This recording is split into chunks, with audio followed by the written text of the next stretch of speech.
Yes, I want to have one job forever. The Big Bang Theory. Yeah, I mean, you can't beat this kind of job. And I know there's a lot in the news, not all of which you should listen to, about people's salaries, and not everything you read on the internet is true. From the outside, fame often looks like a dream of glitz, glamour, and a life of endless opportunities. But behind the cameras, the reality can be far more complicated. Known for her sharp wit and quirky charm, Mayim Bialik built a career that made millions laugh. Sheldon, you are the most shallow, self-centered person I have ever met. Do you really think that another transparently Oh, it's a tiara! A tiara! I have a tiara! From her early breakout role in Blossom to her unforgettable stint on The Big Bang Theory, she became a beloved television icon. Yet, beyond the spotlight, Bialik's journey has been filled with hardships, personal struggles, and unexpected challenges. Amy Farrah, a journey through Hollywood's spotlight and shadows. Amy Farrah's journey into the spotlight began when she was cast as the younger version of Bette Midler's character in the heart-wrenching film Beaches. Even at a young age, her on-screen charm was undeniable, capturing the attention of audiences and industry insiders alike. This early success led her to land the lead role in NBC's sitcom Blossom, a show that quickly became a household favorite. Fans adored her quirky and relatable character, making the series a hit that lasted for 5 seasons. Despite her fame, Amy never truly felt like she fit in. While millions of viewers saw a confident young actress lighting up their screens, she often wrestled with feelings of being different.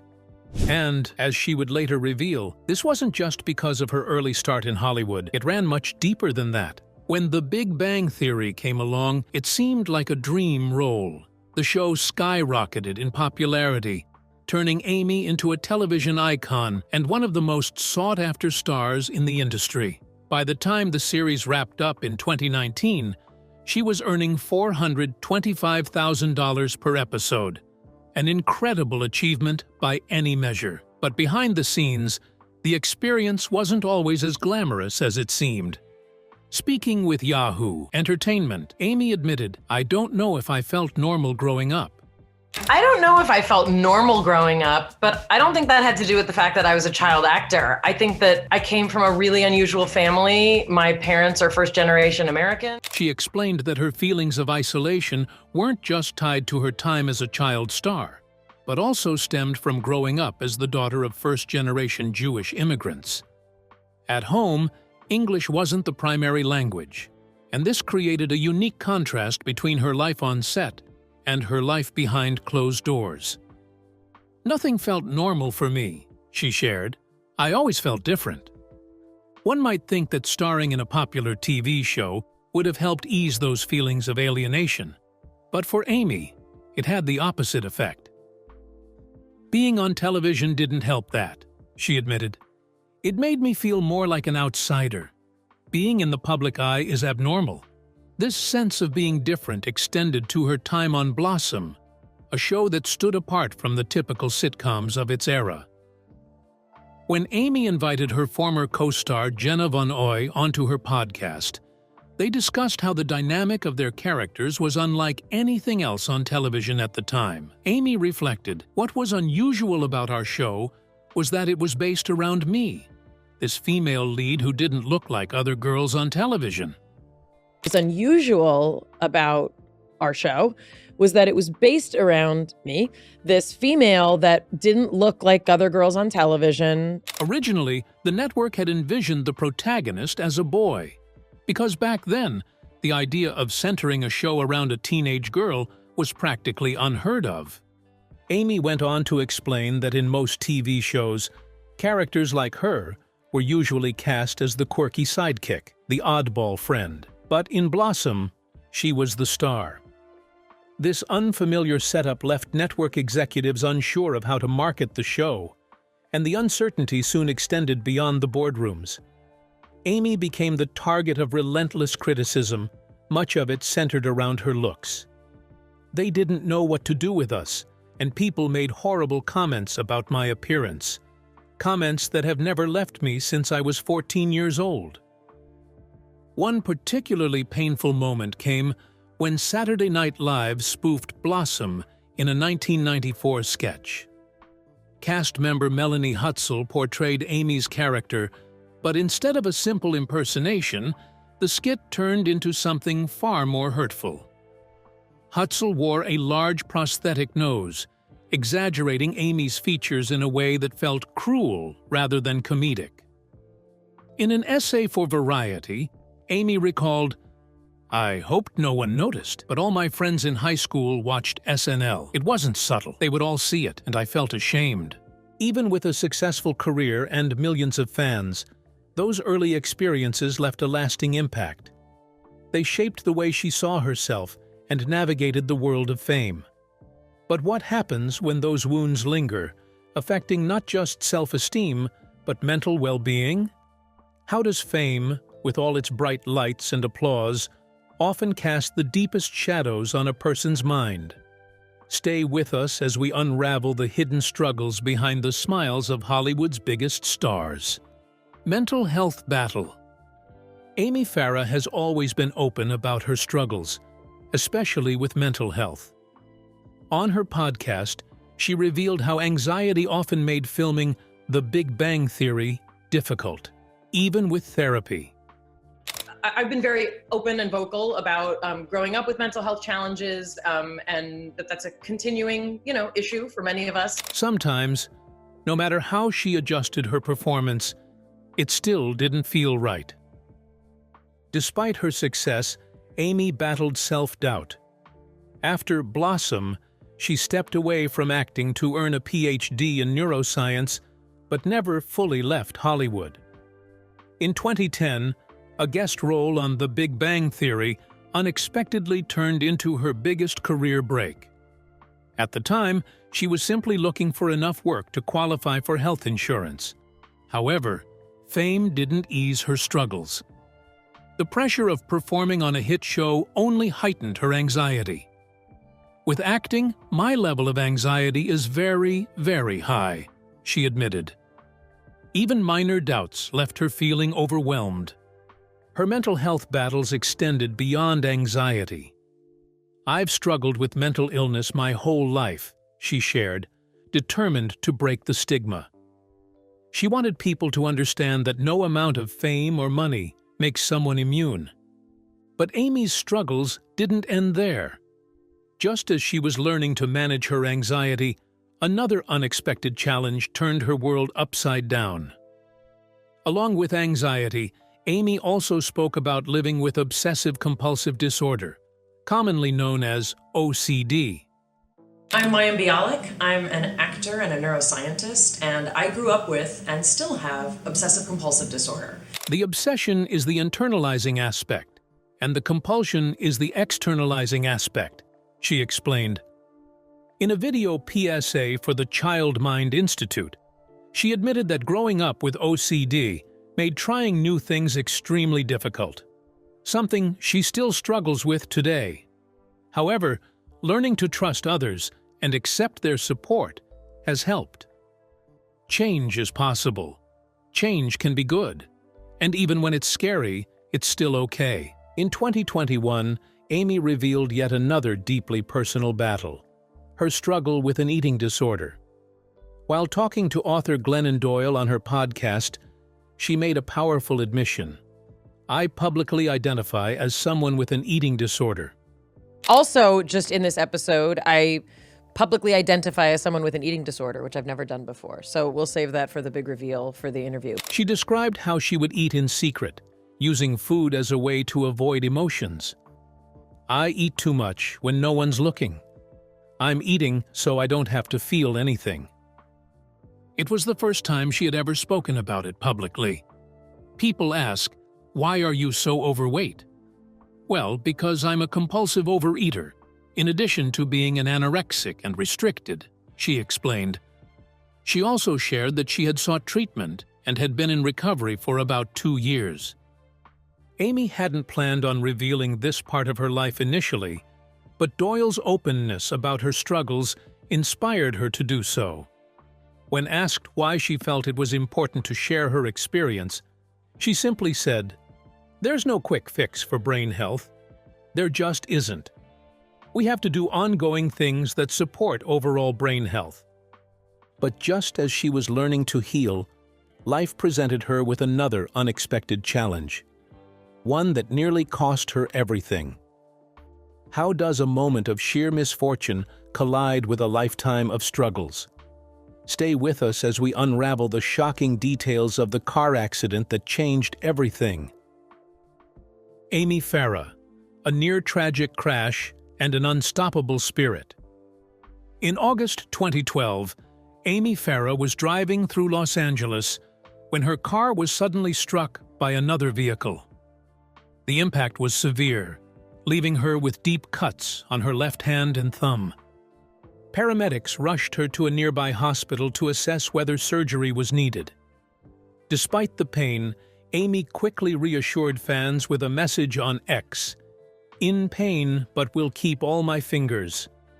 While grateful for the outpouring of concern, she found it unsettling how quickly people turned real-life accidents into viral moments. "It's difficult going through something so publicly," she told Vanity Fair. "The second people see a car accident, they start recording." Still, Amy valued her privacy, choosing to share only limited updates. Speaking to Extra, she confirmed, "It hurts, but all the fingers work. Thank God I'm okay." The accident came at a crucial moment in Amy's career. She was finally gaining widespread recognition for her role in The Big Bang Theory and had just earned an Emmy nomination. The Critics' Choice is...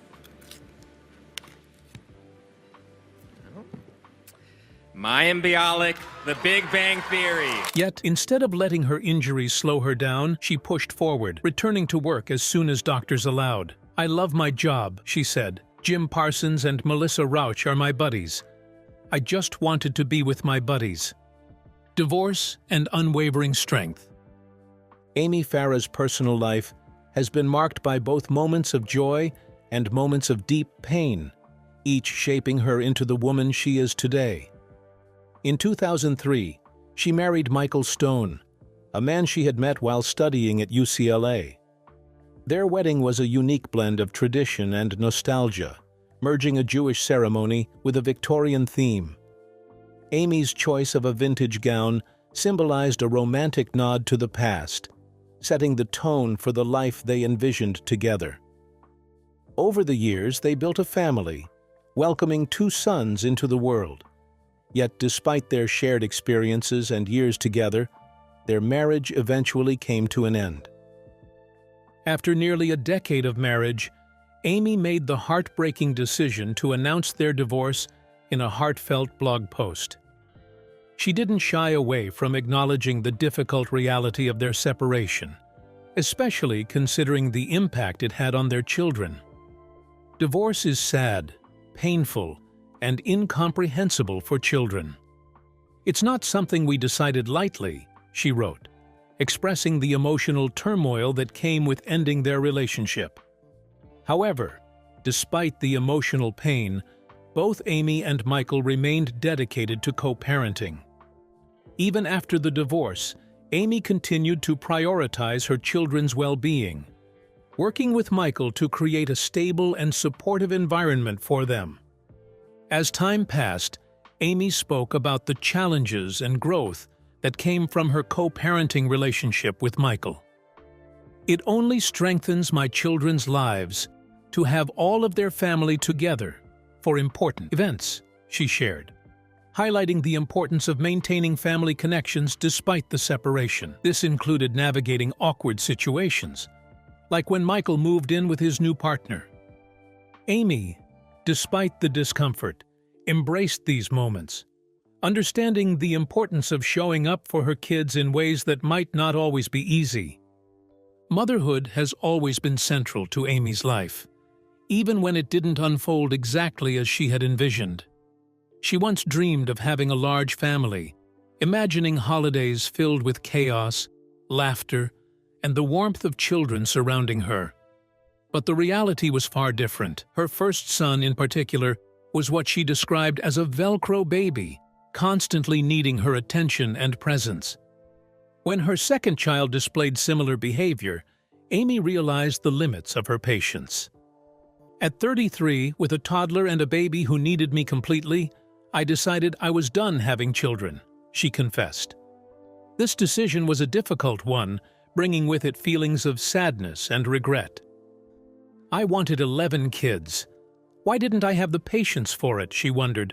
I wanted 11 children. Why didn't God give me the patience to have 11 children? God, give me the patience to have 11 children! Torn between her dreams of a big family and the reality of the demands of motherhood.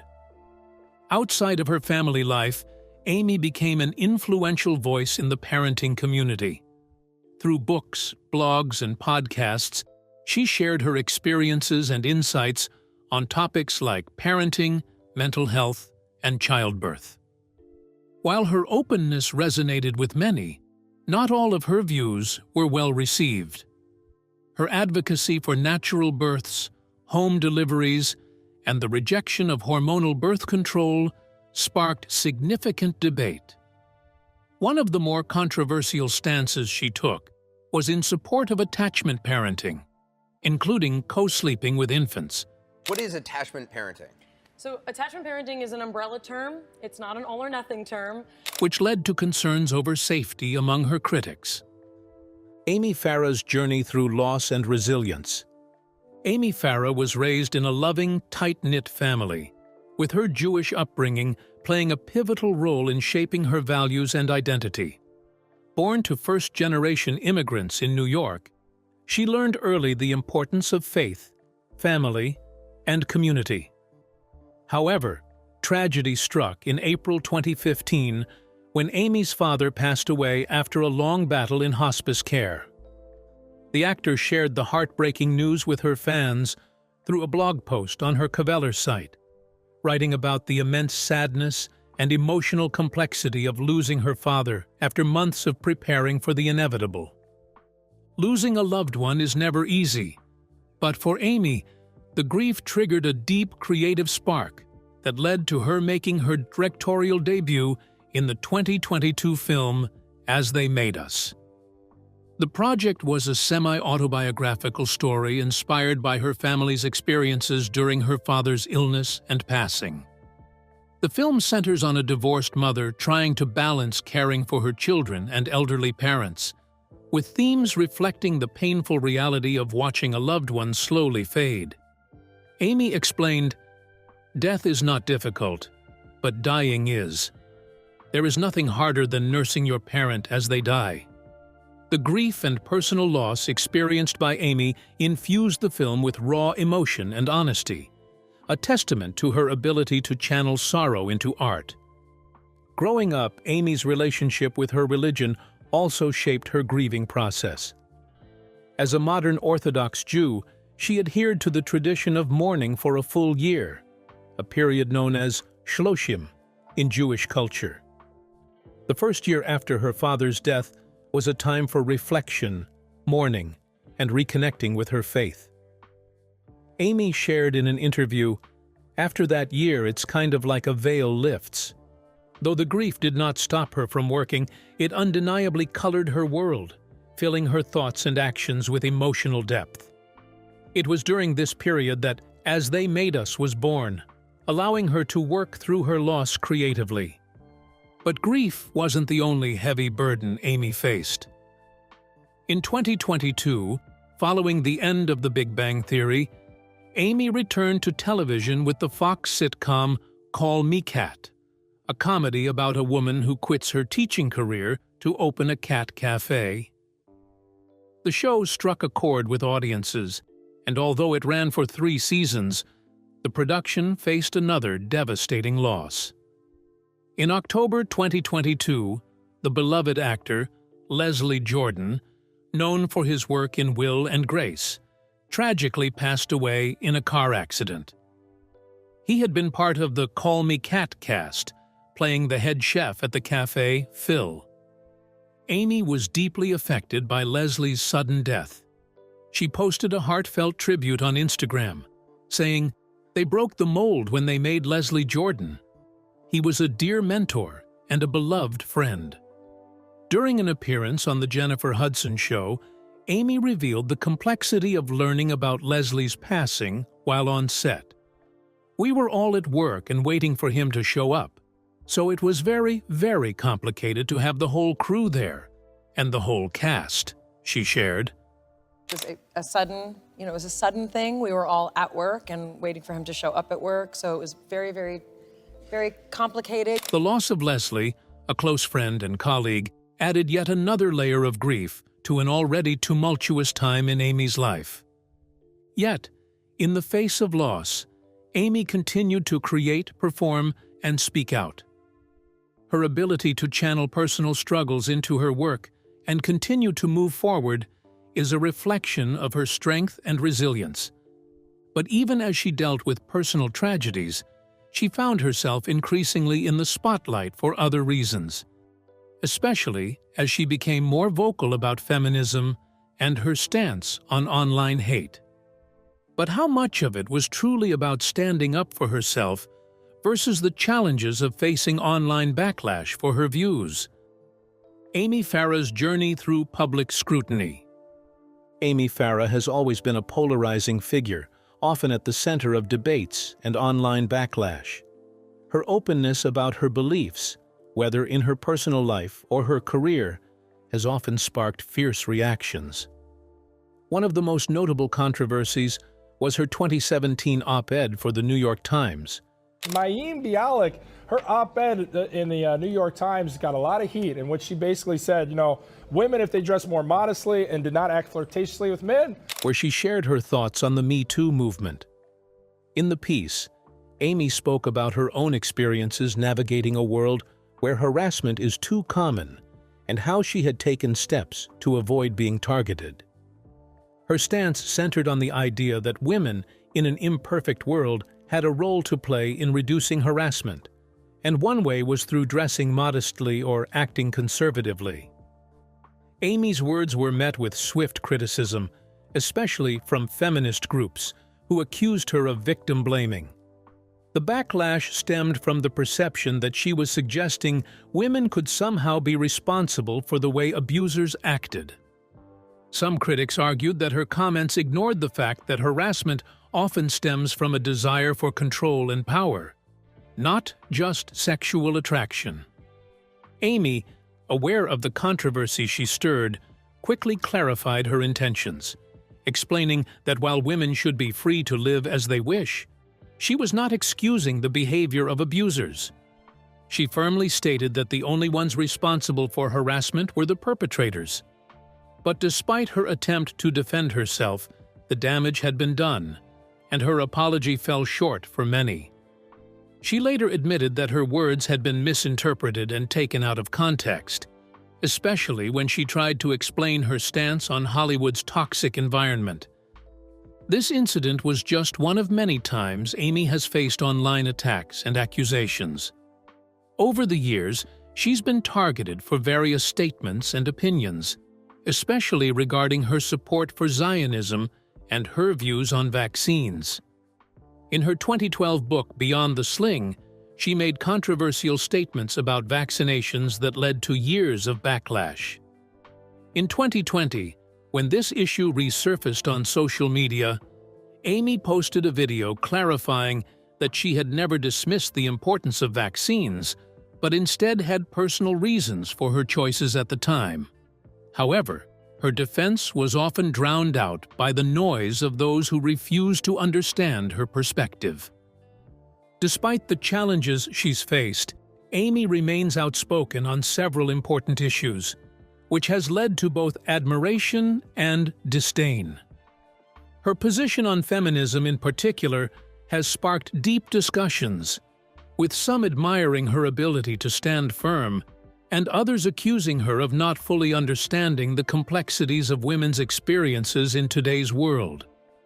But amid all the online attacks, Amy's life and career have continued to evolve, and her experiences have shaped her into a more resilient individual. Her outspoken nature has earned her both admiration and condemnation, but Amy's path to resilience hasn't been without its sacrifices. Her ability to rise above the criticism and remain committed to her beliefs is something that continues to intrigue her followers. However, there's one question that lingers. How has her personal and professional life been impacted by this constant online hate?